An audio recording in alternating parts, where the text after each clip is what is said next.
Sebelumnya, Assalamualaikum warahmatullahi wabarakatuh. Waalaikumsalam warahmatullahi wabarakatuh. Bagaimana kabar kalian hari ini anak-anak? Alhamdulillah, Ibu. Ayo Mbak Nur, pimpin doa terlebih dahulu. Sebelum kita memulai pembelajaran hari ini, alangkah baiknya kita berdoa menurut agama dan keyakinan masing-masing. Berdoa mulai. Doa selesai. Terima kasih Mbak Nur. Baik, Ibu absen terlebih dahulu ya. Ya, Bu. Mbak Safia, Ada Bu. Mbak Delima, Hadir. Mbak Nur, Ada Bu. Mbak Susanti, Hadir. Mbak Yosi, Ada Bu. Mbak Fanda. Ada Bu. Baik. Baik, anak-anak perhatikan di layar itu ada dua gelas yang sebelah kiri dan sebelah kanan. Mungkin bisa dideskripsikan gambar tersebut. Air Bu, gambarnya air. Air berhubung, air berhubung. Yang satunya airnya dalam gelas tenang Bu.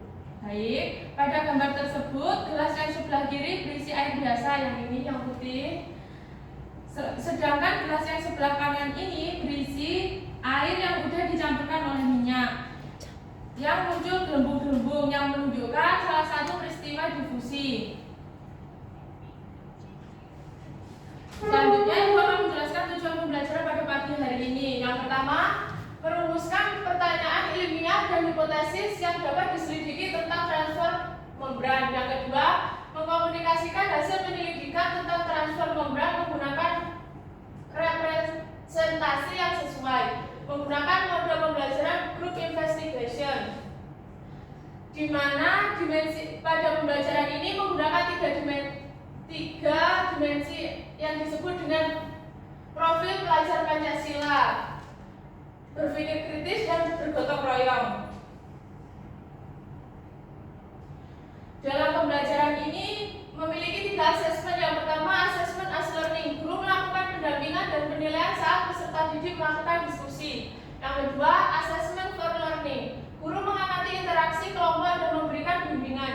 Dan yang terakhir, assessment of learning. Penilaian saat presentasi serta partisipasi selama tanya jawab.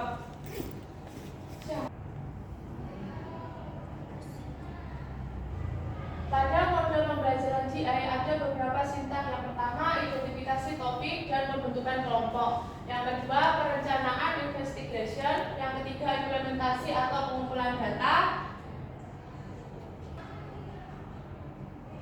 Yang keempat adalah analisis dan penyusunan laporan. Dan yang terakhir, presentasi hasil investigation. Memasuki sintak yang pertama yaitu identifikasi topik dan pembentukan kelompok. Pembentukan kelompoknya Ibu bagi satu kelompok 3 orang, mulai dari Mbak Safia, berhitung 1, 2, 3, 1, 2. Ini kelompok 1, ini kelompok 2. Untuk LKPD-nya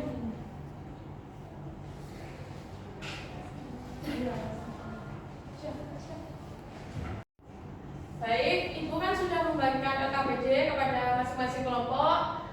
Diharapkan kalian bisa mengerjakan itu. Kalian lihat dulu video di layar itu ya. Perhatikan.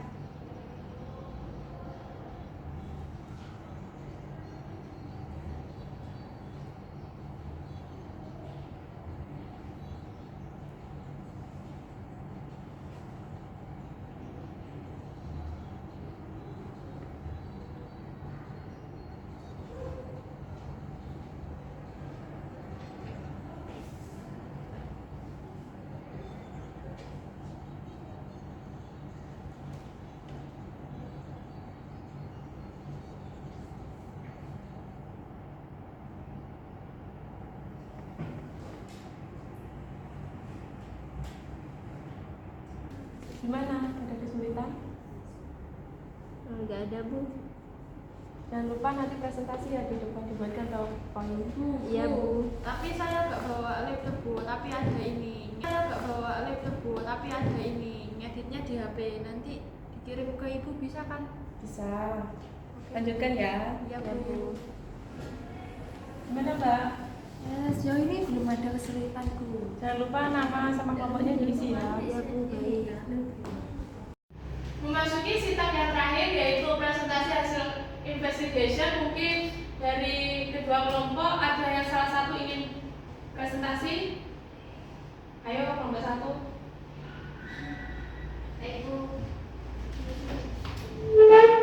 Assalamualaikum warahmatullahi wabarakatuh. Waalaikumsalam warahmatullahi wabarakatuh. Perkenalkan, kami dari kelompok 1 beranggotakan saya Satya Melati, saya Delima dan Fatima. Di sini kami ingin mempresentasikan tentang transport pada membran.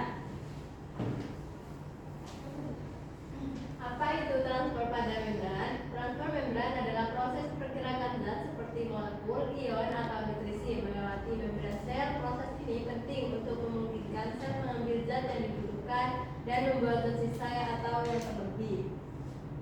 Nah, ada macam-macam transportasi pada membran, yaitu osmosis, difusi, transport aktif.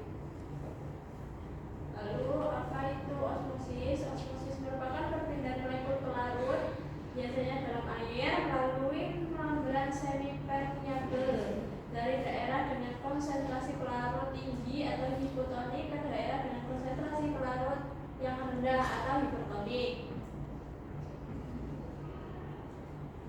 Yaitu selanjutnya difusi. Difusi adalah proses perpindahan partikel molekul, ion atau atom dari area dengan konsentrasi tinggi ke area dengan konsentrasi rendah. Proses ini terjadi secara alami karena partikel-partikel tersebut cenderung bergerak secara acak untuk mencapai kesetimbangan. Dalam konteks yang lebih luas, difusi juga bisa merujuk pada penyebaran ide, budaya atau satu kelompok ke kelompok lain. Transport aktif adalah proses pemindahan molekul melalui membran sel yang memerlukan energi. Ini berbeda dengan transport pasif yang pergerakannya dari area dengan konsentrasi tinggi ke rendah.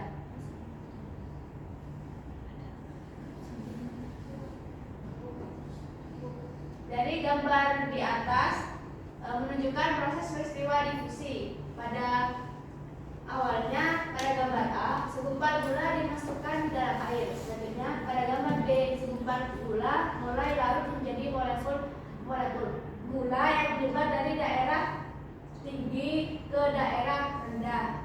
Pada gambar C, molekul-molekul gula mulai bergerak lebih merata ke seluruh lautan, yang akhirnya terdistribusi secara merata dalam air.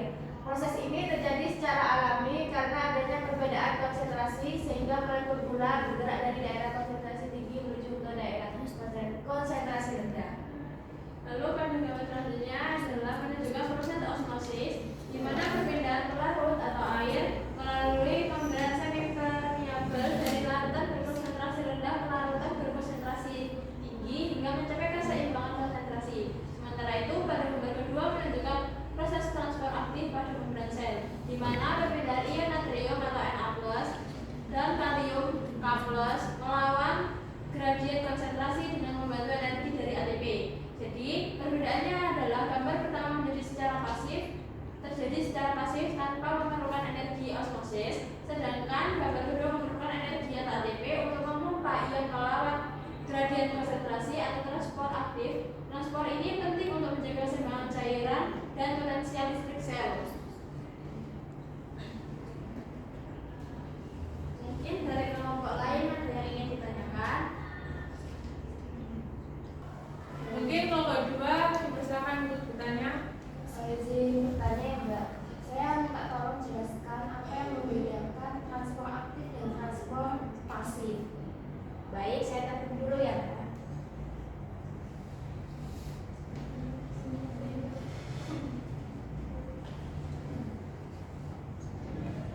Izin menjawab pertanyaannya dari kelompok 1. Apa yang membedakan transport aktif dan transport pasif? Nah, transport aktif itu memerlukan energi ATP karena melawan gradien konsentrasi dari rendah ke tinggi. Sedangkan transport pasif tidak memerlukan energi itu. Itu Mbak. Terima kasih Mbak. Apakah sudah jelas?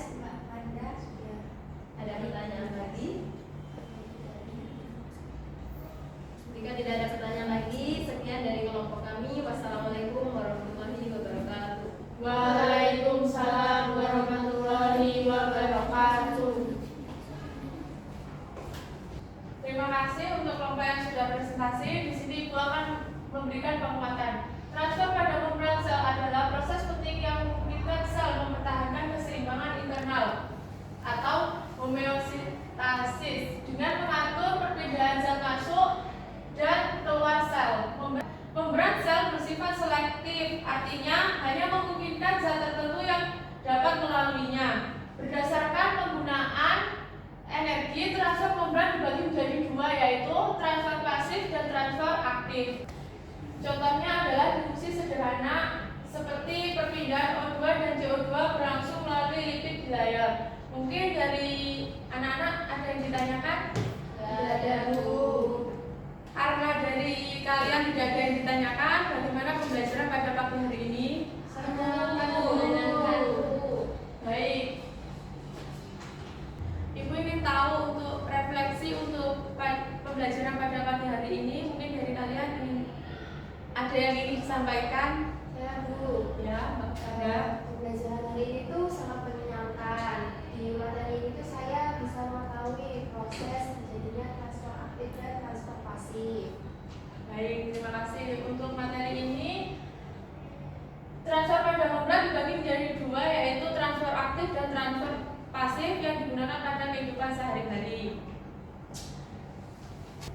Mungkin itu saja yang bisa Ibu sampaikan untuk materi minggu depan, yaitu metabolisme. Mungkin anak-anak bisa belajar terlebih dahulu akan memudahkan pembelajaran pada minggu depan. Baik, Bu. Baik, Bu. Ibu kira cukup untuk materi hari ini.